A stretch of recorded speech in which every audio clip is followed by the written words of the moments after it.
Thank you, President Dave. Libby, I proudly say I'm a Boy Scout. You're in good shape there. Every business, every individual is affected by the policies developed in Congress and in Harrisburg. Over the next 2 Rotary meetings, the program committee will bring the club 2 outstanding experts in government affairs. Next week, Dr. Terry Madonna of Franklin Marshall College will be our guest, focusing on state issues in the upcoming off-year elections, including the race for governor. Today, though, we will focus on the federal issues facing us in the country, and we are honored to add former Maryland Governor Bob Ehrlich as our speaker. Some have said that the U.S. Senate, with its 100 members, is the most exclusive club in the world. And perhaps that is true, but Governor Ehrlich was a member of a 50-person club of state governors. And I am proud to say that our Rotary Club has had at least 7 former governors from 4 different states address our members over the years.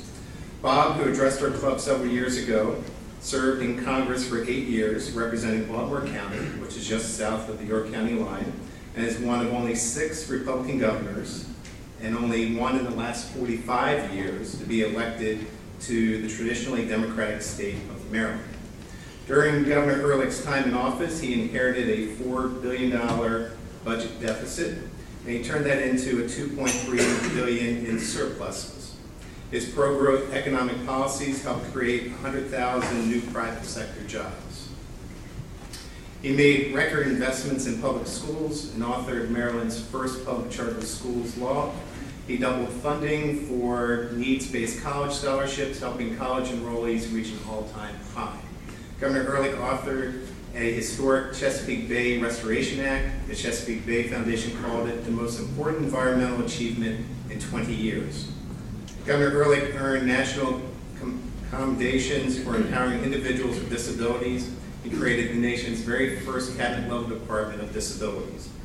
Bob is senior counsel for the Government Advocacy and Public Policy Practice Group of King and Spalding. He advises clients on a broad spectrum of public matters and their interactions with the federal government. Having served as governor, as a U.S. congressman, as a state legislator and civil litigator, he counsels clients on government matters with particular expertise in healthcare, finance, and economic development.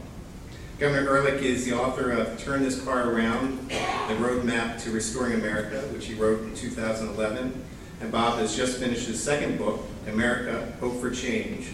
And he has been touring the country for the book, and Bob will discuss the most recently asked questions from the road regarding Congress and the big issues facing our country. Rotarians and guests, please warmly welcome Governor Bob Ehrlich.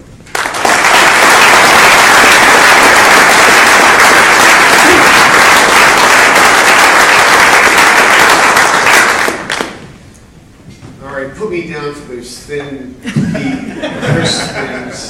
minutes, right? About half dozen. It's great to be back. Raise your hand if you're a former Marylander, have relatives in Maryland, drove through Maryland. I'm here representing all living Maryland Republican governors. That's a funnier line in Maryland, but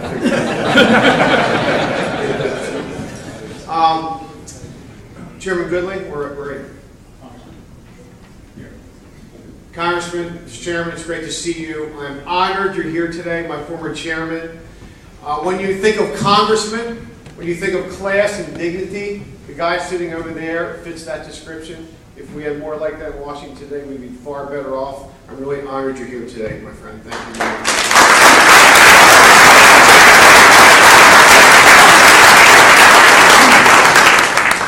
Fred, thanks for not running against me. I appreciate it. And the nominating committee would never make it in Congress. That's the way to do it. So I am pleased to be here today, and I brought my mouthpiece, Greg Missoni, my former press secretary, who was my publicist. What else are you? A lot of titles. He's on the lam, actually, most of the time. But, winner of 3 Emmy Awards, and someone also, besides my former press secretary, my colleague at King and Spalding, Greg Missoni, with me. So, Greg, thank you.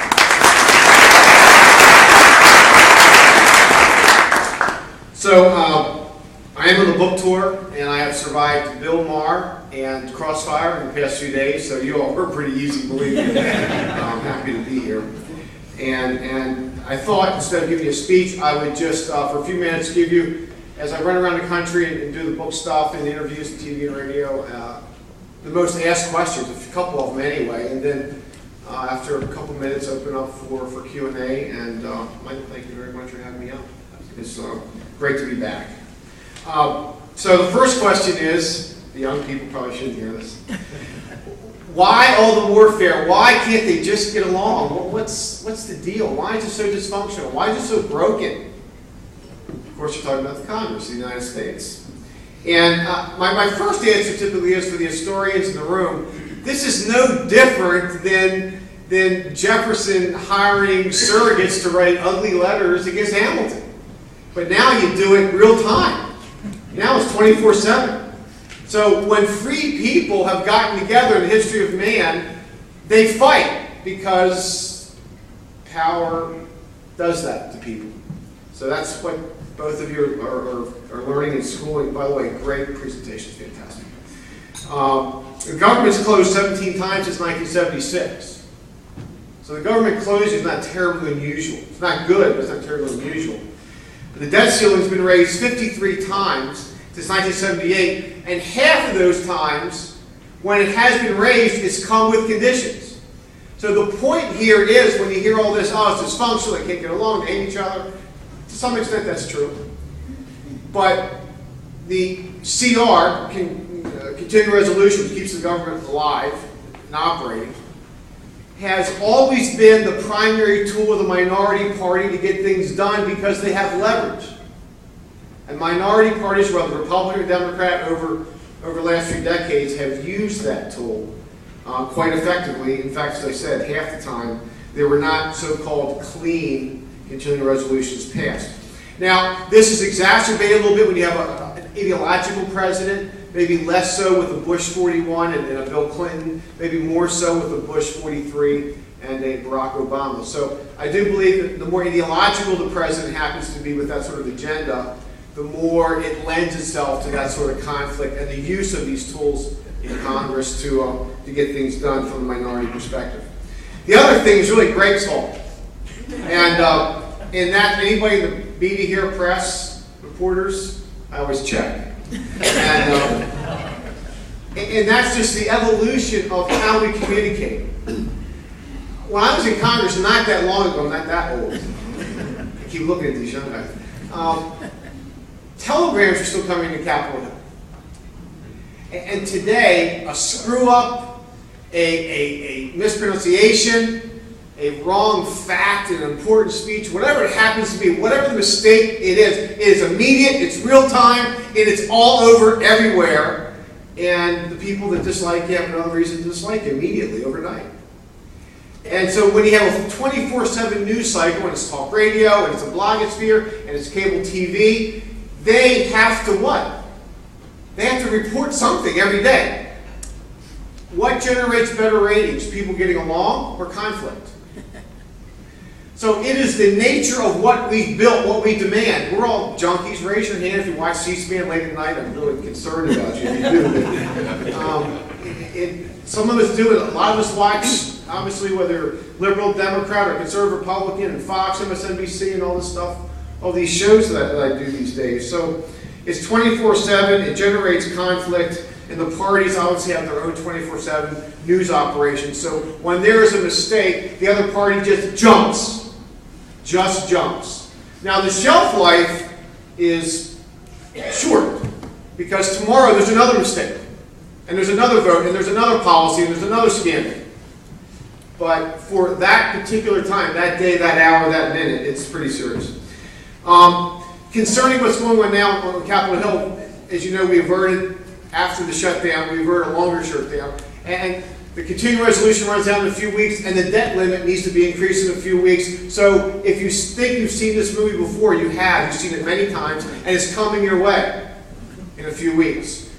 There is a formal negotiation underway with the leadership of both parties to try to avert another shutdown. And there's an informal process as well. There are members who are not in leadership who are meeting quietly to try to get things done. My prediction is that may occur. If it is done, which I think it will get done, it will be another short-term extension with regard to a continuing resolution and the debt limit, and you'll have a few policy provisions that both sides can agree on, but nothing fundamental, nothing big, nothing major, nothing that needs to get done. $17 trillion in debt and fundamental tax reform. No way. So that's my prediction, one of the easiest predictions I've made in a long time. But, there's one thing happening in D.C. that you don't, most of you do not follow stuff every day, and it's an anomaly. It's sequestration. You've heard the term, and it's sort of contrary, counterintuitive to everything Washington stands for, because Washington stands for power. If you have an interest group and a lobby and people that agree with you, you can get things done. In the budget process, you can manipulate. But sequestration is an equal opportunity offender. It just cuts. And it doesn't care how powerful a lobby you are. It just cuts. Domestic defense equally. And that's the only thing that's happened in D.C. over the past many years that gives me some, and by the way, it's anti-intellectual, it's a sledgehammer approach, it's not the right way to do it, but at least it stops some of the spending. Because $17 trillion in debt, your great grandchildren will be paying for that. That's 6, I think. So why the antagonistic partisan gridlock? Let's talk a little bit about process. Why the partisan gridlock? One reason is the country's more divided than ever. And if you don't believe me, look at 2008, 2010, 2012.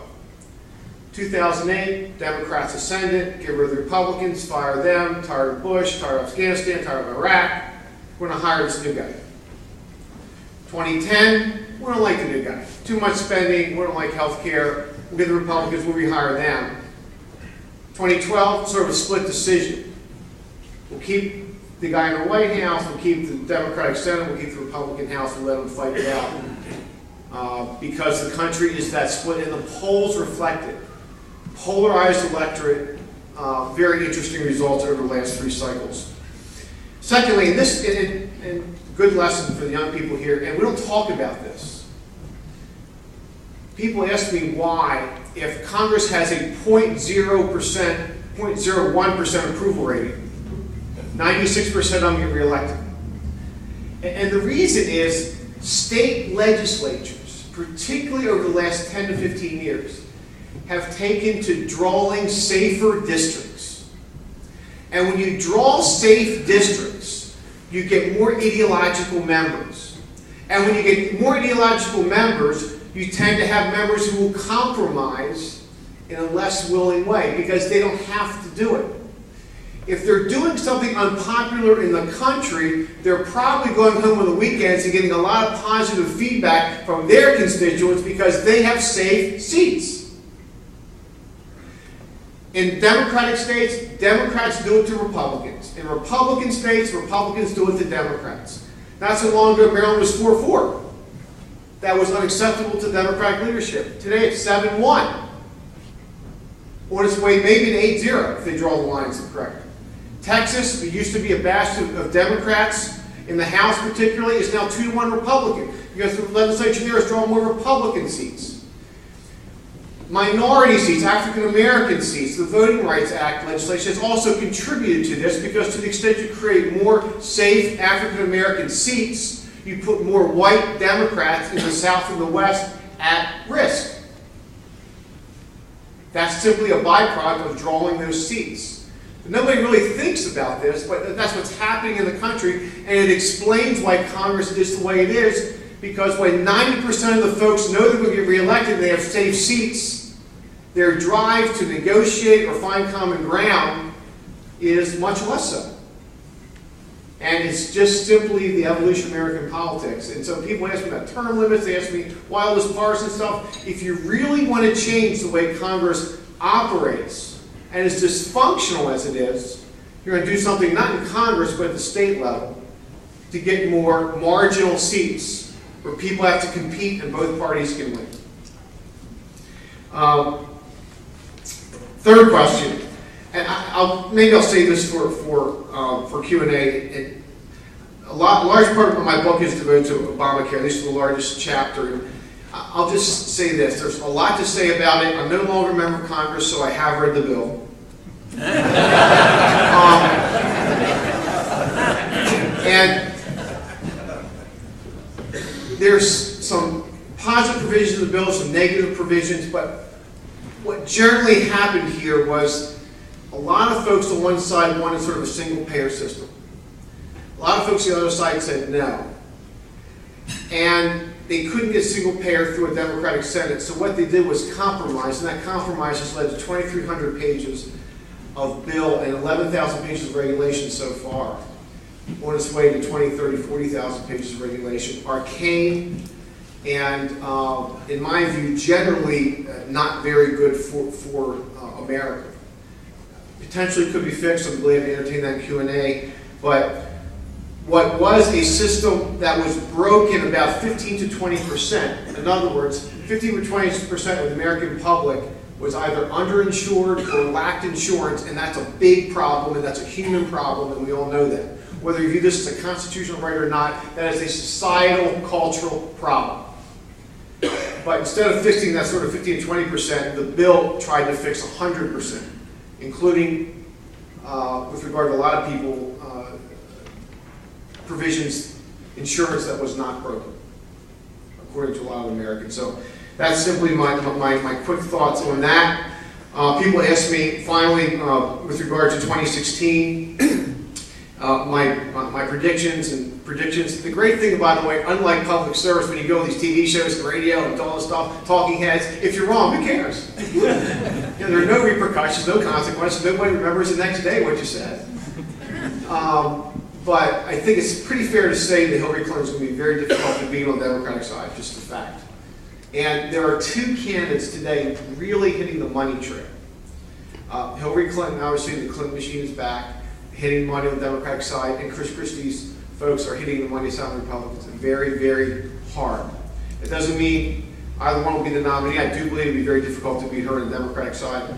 Chris is going to have, and they're all friends of mine, sort of my generation in Congress, people I was elected to Congress with, and are governors, and I know these folks pretty well. I think Bobby Jindal in Louisiana may run. For me as a Republican, it's neat to see because a lot of these governors have very strong records with regard to their governorships. Scott Walker in Wisconsin, clearly, and I'll just throw another name out to you. My former chairman, Bill knows as well, John Kasich from Ohio. If he gets reelected in Ohio, which I think he will be also a player out there. The last budget chairman to negotiate a real balanced budget with a Democratic president. A Democratic president that who was willing to negotiate, to sit down and actually 3 years worth, we forget it now in this country, but a Democratic president and a Republican House negotiated a federal balanced budget not that long ago. It was the last millennium, but it wasn't that long ago. So just a few thoughts for your consumption concerning Washington and process and state legislatures and reapportionment and taxing and spending, and I'll be glad to open the floor for questions. And thanks for having me again.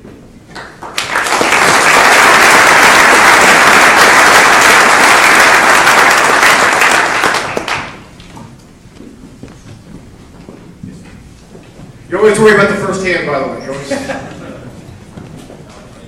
Good way here.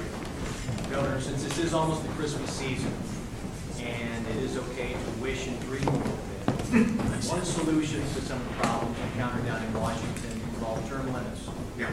As somebody who's been part of the process, has seen it up close and personal, somebody now outside of the process looking back, what are your thoughts about whether or not that could ever become a reality? I could go back to the history lesson we started with when people fight over power. The question is term limits. Are they viable? No! Because people don't willingly give up power in a democracy, typically. That's the easy answer. But for those who look, and by the way, we have term limits for executives, obviously governors and presidents. We're talking about legislators. And I don't know if the Pennsylvania legislature has term limits, probably not, I would guess. So legislatures, local, state, federal, do not have term limits. And I'm asked this all the time because when I was first elected to Congress coming from the state legislature, it was a big issue in '94. And part of the contract with America was term limits. I did not sign that. I did not agree with that provision, and I'll tell you why. Despite what state legislatures are doing, I think you have term limits for the House of Representatives every 2 years. And if you don't like the man or the woman, just vote them out. I would also say, I hear this from Democrats and Republican states and Republicans and Democratic states. And I would just say to you, given the philosophical orientation of these districts, you don't like Congressman X. Well, the replacement for Congressman X in most of these seats is going to be as bad as Congressman X. The voting is going to be a different personality maybe, but the voting pattern, what upsets you, is not going to change. Because most of these seats are not marginal seats. So you might think Congressman X is a bad guy, but if you pass a term limit, okay, Congressman X is gone, Congressman X's replacement will generally have the same philosophical predisposition, vote the same, you'll be just as frustrated. So I understand the populist sort of undertone here with regard to term limits. I understand the frustration. I just don't think with regard to the real structural problems we have, it's not a very good answer. I'll add one other thing. In Congress, when you go to Congress, unlike state legislature, where state legislatures actually work, legislators actually still, at least when I was there, actually draft bills and work. When you go to Congress, you don't work. Well, let me rephrase that. You don't draft bills. It's the permanent staff. Party staff, committee staff, leadership staff. To the extent you have term limits, you have more rapid turnover. Institutional memory is gone. It's the permanent staff in Washington that drives a lot, not the individual members. Yes? Yeah, those three presidential candidates on the Republican side all come from relatively strong education reform states. Yes. Right now. Yeah, Bobby's in the middle of a fight in Louisiana. Yeah, and Scott Walker comes from Yes. big voucher state. And Casey too, yeah. Can you speak to that a little bit? So I had my fights in Maryland. The question was education reform, and the Republican governors I mentioned were pretty pro education reform and all that. Fortunately, this has somewhat become less of a partisan issue, but more of a union, non-union issue in some states. Some black caucuses in states have combined forces with Republicans to force education reform, Wisconsin being a good example. In Maryland, I fought this and I lost big time. One of the good things of No Child Left Behind was it allowed governors to, when you saw dysfunction, denial of constitutional rights, kids passing functional tests at 3 and 4%, literally. In Baltimore, not too many years ago, entering 9th graders had a 20% chance of graduating 12th grade. In my view, this is immoral, unconstitutional, and dangerous. Because a lot of these kids end up in the juvenile justice system and then the adult justice system. So we failed them. And No Child Left Behind allowed me, governors, to come in and either close dysfunctional schools or make them public charter. And unfortunately, we lost that fight in Baltimore. But in other states, they have. And I view this as a human constitutional right. When you sentence a poor kid, black, white, Hispanic, I don't care, but a lot of these dysfunctional schools are in our urban settings, to a school that's graduating them and quote-unquote teaching them so that 3 to 5 to 10% of them can pass a functional test, you're denying them a basic constitutional right, period. And I'm for all the above in those situations. I don't care if unions get upset. I don't care if they have hurt feelings. I don't care if they lose political power. Those kids don't have a chance to come to this club and punch their ticket into the American middle class. And that's a problem. Strong answer to follow. Yes? Comment on difficulty with the Speaker of the House, John Boehner, and his own party and different factions of the party. And Herding cats, right? And would you like to have this position? Would you like to be? Well, now that you mention it, sure. The question is, would I like to be Speaker? Yeah. And a Speaker, by the way, does not have to be a member of Congress. It's a member of Congress. A lot of people do not know that. So I'll make for myself. How often has that ever happened? I think never. But when you notice, by the way, I'll get your answer. When you notice when they vote the next time, you'll see votes for non-sitting members of Congress. If you want to take a shot at if you're in the majority party and your person's going to be speaker and you don't like that person, you'll see votes for people who are not sitting members of Congress. So the question is John Boehner's problems, and he does, and I think, I'm not sure whether he's going to retire or not, but I know this has beat him down a little bit. Here's the problem with the Republican side, and I can speak to this by firsthand knowledge.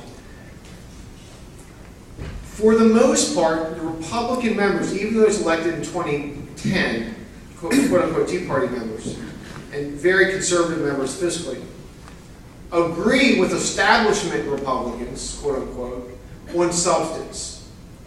No Republican voted for Obamacare, not one. Moderate, conservative, liberal, Tea Party, whatever. The distinction, the difference, the fights occur with regard to tactics. And that was my problem sort of with what Ted Cruz did. Ted Cruz and I have read the bill. I don't think it's a very good bill. Okay. Well, what I didn't like about what the House Republicans did, that wing anyway, was raise the expectation with people that it could be stopped. When the president is the president and Harry Reid is still in the Senate. You can jump up and down, you can hold your breath, you can cry wolf, you can predict bad things to happen, but don't have people believe that you can actually effectuate an outcome that is impossible, literally impossible. So what happens when you shut the government down and all that? Well, you get on Fox a lot, and the poll numbers go down for your party. And the only thing that's rescued those poll numbers has been the website.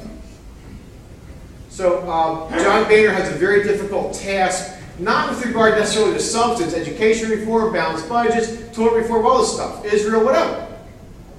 It's tactics. How they approach the fact that Republicans control 1/3 of the government. And when you control 1/3 of the government, there's two options.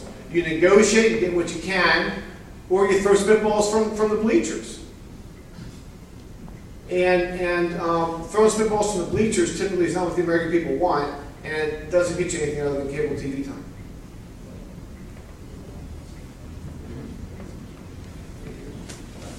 Last question. Let me ask a follow-up. You don't get another one. Come on. All right. If you were a speaker, what would you do differently to make it happen? You're all your points are well taken, but Why do you always get that last question, Keith? because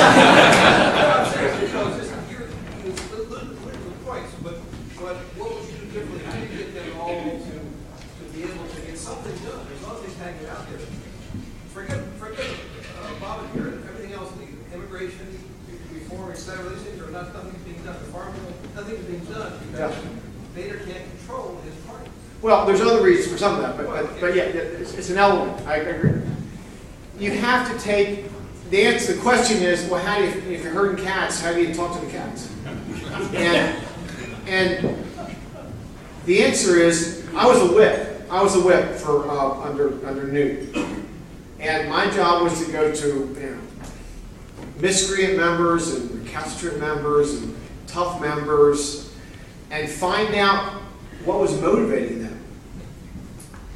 And this sounds common sense, but it's part of the answer. It just is. Sometimes I don't like what that guy said about me. Is what's motivating that person. Sometimes I didn't get my school in the appropriations bill. Is what's motivating them. Sometimes it's I didn't get my committee assignment. You promised me. So you have to do it individually. It's time-consuming. It's a pain in the butt. You have big egos, and sometimes not very bright people. And Congress is a cross-section of our country. So